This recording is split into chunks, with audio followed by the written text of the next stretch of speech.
जय हिंद. नमस्कार मित्रांनो, महाराष्ट्र पोलीस भरतीबद्दल एक लेटेस्ट अपडेट आहे. आजचीच बातमी आहे मित्रांनो. मीरा भाईंदर वसई विरार पोलीस आयुक्तालयामधील तिथले जे CP आहेत आयुक्त यांच्यामार्फत आज महाराष्ट्र टाइम्समध्ये बातमी आलेली आहे. पोलिसांचे बळ वाढणार. मीरा भाईंदर वसई विरारमध्ये दुसऱ्या टप्प्यातील 1000 पोलीस भरतीचा प्रस्ताव मंजूर. बघा मित्रांनो, व्हिडिओ जास्त मोठा होईल त्यापेक्षा शॉर्टमध्ये सांगतो. नवीन पोलीस आयुक्तालय स्थापन होऊन 1082 नव्या पोलिसांच्या भरतीच्या प्रस्तावाला गृह खात्याने मंजुरी दिलेली आहे. पुढील वर्षात ही भरती प्रक्रियेचा दुसरा टप्पा पार पडणार आहे. म्हणजेच की पहिल्या टप्प्यामध्ये मीरा भाईंदरमध्ये मोठ्या प्रमाणात भरती झालेली आहे. तर आता दुसऱ्या टप्प्यात 1082 नव्या पोलिसांच्या भरतीच्या प्रस्तावाला गृह खात्याने मंजुरी दिलेली आहे.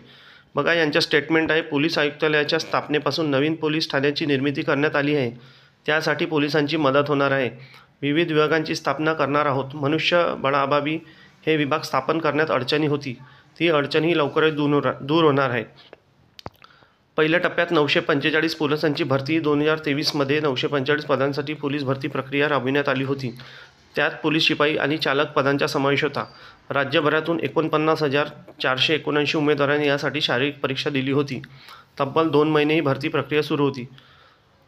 बघा, शॉर्टमध्ये अजून शेवटची माहिती सांगतो. भरतीचा विषय पहिला टप्पा पूर्ण झाल्यानंतर 1082 पदांच्या भरतीचा प्रस्ताव गृह खात्याकडे सादर करण्यात आला होता.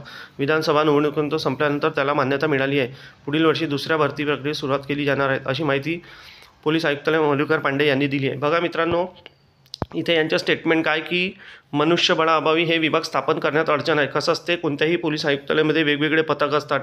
DB स्क्वॉड, RCB पथक आणि QRT किंवा SID वगैरे, फिंगरप्रिंट विभाग, डॉग स्क्वॉड वगैरे असे विविध डिपार्टमेंट असतात मित्रांनो. कारण की यांना मनुष्यबळच नाही, यामुळे यांचे विविध युनिट आता स्थापन व्हायचे आहे.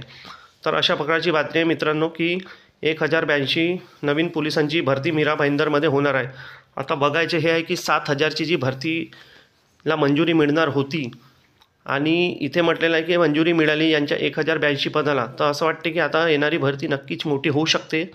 याबद्दल आता समोर बघू आपण की काय होते, की भरती प्रक्रिया 7000ची होते की 12-15 हजारपर्यंत. कारण की जर मीरा भाईंदरलाच 1082 जागा आहेत तर याचा अर्थ की मोठ्या प्रमाणातच भरती होऊ शकते मित्रांनो.